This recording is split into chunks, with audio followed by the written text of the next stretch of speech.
علیہ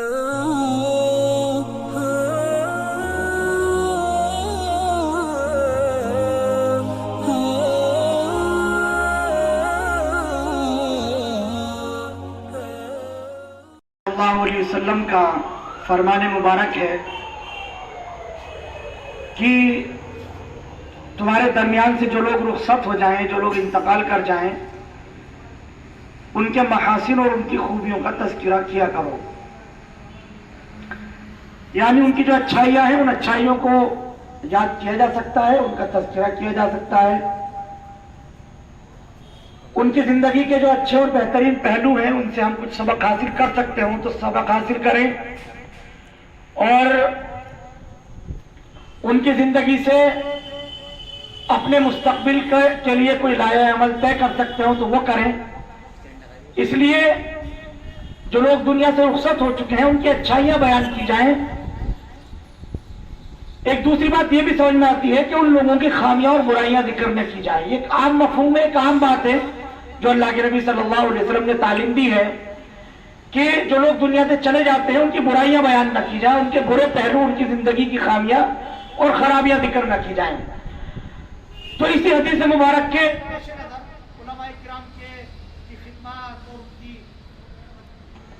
ان کی زندگی جو بہترین اور پہلو ہوا کرتے ہیں ان کو یاد کرنے کے لیے کچھ نشستیں پروگرام اس طرح کے ہوتے ہیں کہ جن میں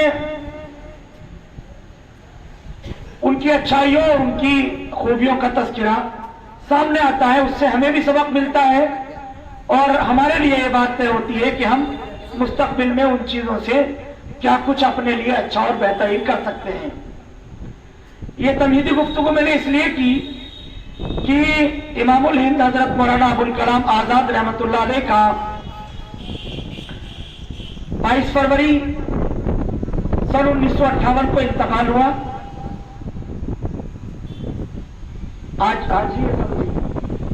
آج ہی 22 فروری ہے، کل آج 22 فروری ہے اور یہ امام الہند حضرت مولانا ابوالکلام آزاد رحمۃ اللہ علیہ کی تاریخ وفات ہے. تو منتظمین نے مناسب سمجھا کہ اسی نسبت سے کچھ مولانا ابوالکلام آزاد رحمۃ اللہ علیہ کا تذکرہ بھی سامنے آ جائے، اور ایک ایسی شخصیت جس کی بڑی گراں قدر خدمات ہیں اور جس طرح سے جس بڑے پیمانے پر اس کو فراموش کیا جا رہا ہے، ہم اس غفلت سے باہر آئے. ایک تو ہم مسلمانوں کی غفلت ہے، اور ایک مجھے ایک بات ابھی یاد آئی، سرکاری سطح پر بھی پچھلے سال جب مولانا ابوالکلام آزاد رحمۃ اللہ علیہ کی برسی منائی جا رہی تھی، حکومتی سطح پر بڑے لوگوں کی برسی منائی جاتی ہے اور M P M L As اس میں شرکت کرتے ہیں، تو اخبار میں بڑے پیمانے پر یہ خبر نشر کی گئی تھی، بڑے بڑے چینلوں نے دکھایا تھا کہ مولانا ابوالکلام آزاد رحمۃ اللہ علیہ کی برسی پر صرف 3 لوگوں نے شرکت کی ہے. ان میں غلام نبی آزاد تھے اور 2 لوگوں کے اور نام تھے، صرف 3 لوگ اس کے اندر شریک ہوئے. میں اس کی کوئی تائید نہیں کر رہا ہوں یا یہ نہیں کہہ رہا ہوں کہ ایسا ہونا چاہیے تھے، زیادہ لوگ ہونے چاہیے تھے. اصل بات یہ ہے کہ ایک ایسی جلیل القدر شخصیت جس کی اس ملک کے لیے بڑی خدمات ہے، اس کو قومی سطح پر بھی اس کے ساتھ کیا رویہ اختیار کیا جا رہا ہے، کیا ہو رہا ہے، یہ قابل توجہ پہلو ہے. اور وہاں تو جو کچھ ہو رہا ہے ہم مسلمان ان کے تعلق سے کیا کرتے ہیں اور ان کی خدمات کو ہم کتنا یاد رکھتے ہیں، یہ ایک اہم پہلو ہے جس پر توجہ دینے کی ضرورت ہے. حضرت مولانا ابوالکلام آزاد رحمۃ اللہ علیہ کا اصل نام محی الدین احمد تھا اور آزاد ان کا تخلص تھا، ابوالکلام ان کی کنیت تھی. اس کو بھی لوگوں نے عجیب عجیب رنگ دیے ہیں کہ وہ پہلے اس نام سے مشہور ہوئے، پھر ان کا یہ نام رکھ دیا گیا، پھر انہوں نے اپنا یہ نام رکھا، نام بدلے. جو لوگ اسلامی ناموں کے منہج سے واقف نہیں ہیں وہ اس طرح کی غلط باتیں اڑا دیا کرتے ہیں کہ مولانا آزاد نے گویا رنگ بدلے ہیں. رنگ نہیں بدلے ہیں، یہ تو نام ہے، اور عربی زبان کے اندر جو نام رکھے جاتے ہیں ان میں اسی طرح سے تخلص اور کنیت کا ایک مقام ہوتا ہے. لوگ اپنا تخلص بھی استعمال کرتے ہیں اور اپنی کنیت بھی استعمال کرتے ہیں. چونکہ مولانا ابوالکلام آزاد رحمۃ اللہ علیہ کی ولادت باسعادت خود مکہ معظمہ میں ہوئی تھی، 1988 میں ان کی ولادت ہوئی تھی، پھر 1902 میں وہ جو ہے یہاں ہندوستان کے کلکتہ شہر کے اندر منتقل ہوئے تھے. یہیں پھر تعلیم و تربیت اور پھر تمام کی تمام خدمات ان کی یہیں پر ہوئی ہیں. تو امام الہند رحمۃ اللہ علیہ کا اپنا ایک خاص انداز تھا. ان کا نام، ان کی کنیت اور ان کا لقب جو کچھ بھی تھا اس کی ایک خاص معنویت تھی اور اس کی ایک خاص الگ اہمیت اور اس کا ایک الگ مقام تھا. جیسا کہ ہمارے قاضی صاحب مولانا حسان صاحب نے یہ بات ابھی بتائی کہ مولانا ابوالکلام آزاد رحمۃ اللہ علیہ کی ہر میدان کے اندر خدمات ہیں. وہ ایک مدرسے کے پروڈکٹ تھے، ایک مدرسے کے پروردہ تھے، مدرسے کے فارغ تھے. تو انہوں نے دینی علوم کے اندر بھی مہارت حاصل کی تھی. عربی زبان چونکہ ان کی مادری زبان تھی، اس کے اندر ان کو بڑا درک حاصل تھا، بڑا مقام حاصل تھا. اردو زبان ہندوستان کی زبان تھی. اردو زبان کے اندر ادبیت غضب کی مولانا ابوالکلام آزاد رحمۃ اللہ علیہ کی زبان و بیان کے اندر ملتی ہے اور ان کی تحریریں ادب کا مرقع سمجھی جاتی ہیں. ان کی تحریروں کو جب ہم پڑھتے ہیں تو اندازہ ہوتا ہے کہ مولانا ابوالکلام آزاد رحمۃ اللہ علیہ نے اردو زبان و ادب کو بھی کے اندر بھی بڑی گراقدر خدمات پیش کی ہے. صحافت کے اندر خدمات پیش کی ہے، سیاست کے اندر انہوں نے اپنی خدمات پیش کی ہے. کوئی میدان ایسا نہیں ہے جس کے اندر مولانا ابوالکلام آزاد رحمۃ اللہ علیہ کی خدمات بلند ترین مقام پر نہ ہو. یعنی یہ نہیں ہے صرف کہ سطحی انداز کی یہ کہ بہت سارے میدان میں کسی نے خدمات انجام دے دی ہے، بلکہ مولانا ابوالکلام آزاد رحمۃ اللہ علیہ کی جو خدمات ہے وہ اعلیٰ مقام اور اعلیٰ مرتبے کی ہیں. خاص طور پر تعلیم کے میدان میں مولانا ابوالکلام آزاد رحمۃ اللہ علیہ کا اپنا ہی ایک مقام ہے. اور اس کی بنیادی وجہ یہ بھی ہے کہ مولانا ابوالکلام آزاد رحمۃ اللہ علیہ کی قرآن و حدیث پر، فقہ پر بڑی گہری نگاہ تھی. وہ سمجھتے تھے کہ انسان دنیا کے کسی بھی خطے میں رہے، کسی بھی ملک کے اندر وہ زندگی بسر کرے، وہ کیسے ہی سماج اور کیسے ہی معاشرے کے اندر زندگی بسر کرے، اگر وہ تعلیم سے آراستہ و پیراستہ ہے، اگر علم اس کا اوڑھنا بچھونا ہے، تو وہ زندگی میں کسی بھی میدان میں ناکام نہیں ہو سکتا. یہ اصل اور بنیادی وجہ تھی. مولانا ابوالکلام آزاد رحمۃ اللہ علیہ چاہتے تھے کہ اگر ہمارا ملک تعلیمی میدان کے اندر ترقی کرے گا تو ساری دنیا کے اندر اس کو ایک الگ ہی حیثیت حاصل ہو جائے گی. اور خاص طور پر اس ملک ہندوستان میں جبکہ اس کو آزادی حاصل ہو چکی تھی اور اس ملک کا مقدر لکھا جا رہا تھا، اور ایک بڑا طبقہ وہ تھا اس ملک کے اندر مسلمانوں کا جو چاہتا تھا کہ مسلمان اپنا ایک الگ حصہ لے لیں اور مسلمان وہاں پر اپنا ایک نظام قائم کرے، اسلامی مملکت ایک قائم ہو جائے اور پھر مسلمان آزادانہ طور پر وہاں زندگی بسر کریں گے. اس طرح سے ایک خاص نظریہ تھا. اس نظریے کے حامل علماء کرام بھی تھے، صوفیاء اعظام بھی تھے، بڑے بڑے لوگ اس نظریے کے حامل اس ملک کے اندر موجود تھے. اور چنانچہ نتیجتاً وہ ہوا بھی کہ اس ملک سے ایک ٹکڑا الگ ہوا اور وہ مسلمانوں کو ایک ریاست دے دی گئی، مسلمانوں کی ایک اپنی الگ حیثیت ہوئی. لیکن مولانا ابوالکلام آزاد رحمۃ اللہ علیہ کا اول دن سے اسٹینڈ یہ تھا کہ مسلمانوں کو کوئی الگ ٹکڑا نہیں لینا چاہیے، ان کو اپنا مقدر اسی ملک کے اندر آگے بڑھانا ہے اور اسی ملک کے اندر ان کو اپنا مقدر لکھنا ہے. یہ مولانا ابوالکلام آزاد رحمۃ اللہ علیہ کا پہلے دن سے موقف رہا ہے. مولانا ابوالکلام آزاد رحمۃ اللہ علیہ لوگوں سے کہا کرتے تھے کہ آپ لوگ مجھے مطمئن کر دیجئے، آپ لوگ مجھے بتا دیجئے کہ ہمیں ایک ملک لینے میں کیا کیا مفادات ہو سکتے ہیں اور اس ملک میں رہنے میں ہمیں کیا کیا خدشات اور کیا کیا خطرات ہیں.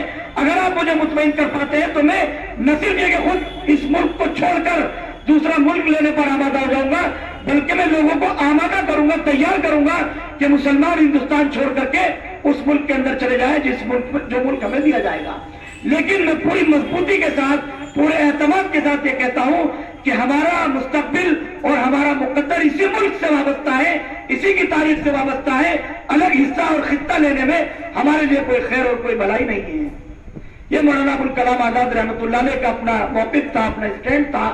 وہ مرتے دم تک اسی پر قائم رہے اور انہوں نے اس کے لیے کوششیں کی، محنتیں کی اور تاریخی خطبہ انہوں نے دیا دلی کی جامع مسجد سے، اور اس کے بالکل الہامی انداز کے الفاظ ہیں اور پوری تقریر اس لائق اور اس قابل ہے کہ ہر مسلمان اس کو پڑھے اور اس کے پس منظر میں وہ طے کرے کہ ہمارے بزرگوں نے کس طرح سے اس ملک کی آزادی کے اندر خدمات انجام دی ہے اور پھر کس اعتبار اور اعتماد کے ساتھ انہوں نے اس ملک میں رہنے کا انتخاب کیا اور اس ملک میں رہنا انہوں نے اپنے لیے پسند کیا اور اس ملک کو وہ کیا چاہتے تھے، اس ملک کو وہ کس طرح کا دیکھنا چاہتے تھے. یہ سب باتیں طے ہوتی ہے امام الہند حضرت مولانا ابوالکلام آزاد رحمۃ اللہ علیہ کا جامع مسجد دہلی کا وہ خطبہ سننے کے بعد. وہ ایسا محسوس ہوتا ہے کہ مولانا لوگوں کی پھولیوں میں ہاتھ دے دے کر کے ہر ایک آدمی کو خوشامد کر کر کے یہ کہہ رہے ہیں کہ میرے بھائیوں اس ملک سے نہ جاؤ، اسی ملک کے اندر رہو، ہندوستان کے اندر رہو. اس ملک کا مقدر تم سے وابستہ ہے، اس ملک کی تاریخ تم سے وابستہ ہے، اس ملک کا ایک ایک لمحہ تم سے وابستہ ہے. تم اس ملک کو چھوڑ کر کے نہ جاؤ، تم اسی ملک کے اندر رہو. یہ مولانا ابوالکلام آزاد رحمۃ اللہ علیہ کی بڑی خدمت تھی اور کوشش تھی. اس معنی کر کہ بڑے پیمانے پر کروڑوں کی تعداد میں اس وقت مسلمان اس ملک میں آباد تھے اور اللہ کا شکر ہے کہ آج تک آباد ہیں.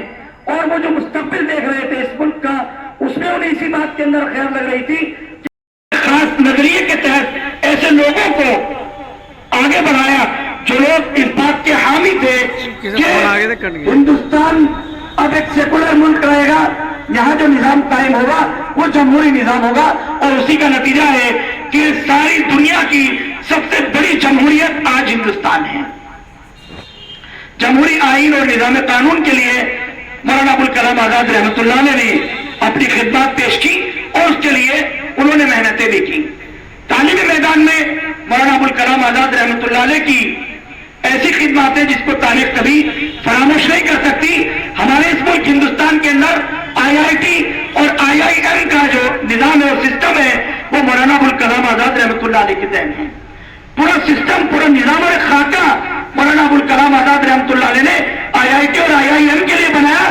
اسی طرح سے پورے ملک کے اندر پھیلی ہوئی جتنی بھی یونیورسٹیز ہیں ان کے لیے UGC university grant commission Maulana Abul Kalam Azad رحمۃ اللہ علیہ نے طے کیا اور تجویز کیا اور بنایا، پورا نظام بنایا اپنے اس دور کے اندر جس میں مولانا ابوالکلام آزاد رحمۃ اللہ علیہ ایجوکیشن منسٹر تھے، وزیر تعلیم تھے.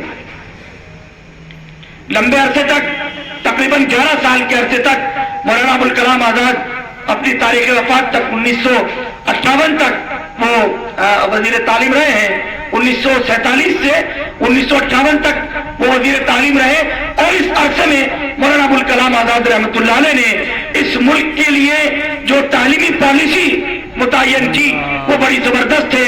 اس کو مد نظر رکھتے ہوئے خاص طور پر UGC کا جو سسٹم مولانا ابوالکلام آزاد رحمۃ اللہ علیہ نے بنایا، آج تک جو ہے ملک اسی سسٹم کے تحت آگے بڑھ رہا ہے اور اس کے اندر جو ضروری تبدیلیاں ہوتی ہیں وہ کی جاتی ہیں.